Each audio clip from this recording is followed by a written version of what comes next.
Gipenunuman ang mga matuon sa Espirituhanon nga Panginahanglan sa Tawo nga Makaplagan lamang pinaagi ni Cristo. Kini ang gipanayag ni Reverend Father Elmo Bello sa Metropolitan Cathedral sa Makaplagan Concepcion sa Nagmaya sa Usabis nga sama sa itong lawas ng kinahanglaw sab o pagkaon nga mausab ang ato nga Panginahanglan sa kalag nga anaan ni Jesus nga mawabuhi nga pan diha nga makita pinagi sa Santos nga Eucharistia. Gipanayag ni Father Melo nga ang maong paghandom sa Santos nga Eucharistia may nugdanon sa tao nga naghatag og tinuod nga kaalam ug magdala ngadto sa tinuod nga kinabuhi kay ang tinuod nga kalipay ug ang matuod nga katagbawan.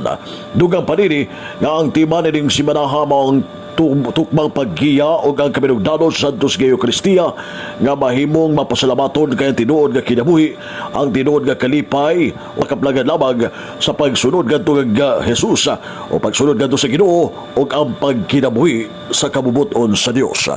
Ano ang tibig payag ni Reverend Father Elmo Bello ato sa Santos nga misang ipaigayon niya sa Metropolitan Cathedral sa Immaculada Concepcion sa Nagmayan sa Usabis.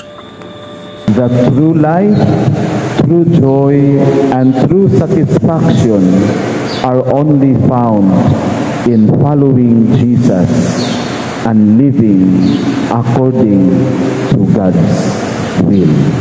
Ang tibig payag ni Reverend Father Elmo Bello sa Metropolitan Cathedral sa Immaculada Concepcion sa Nagmaya sa Usabis.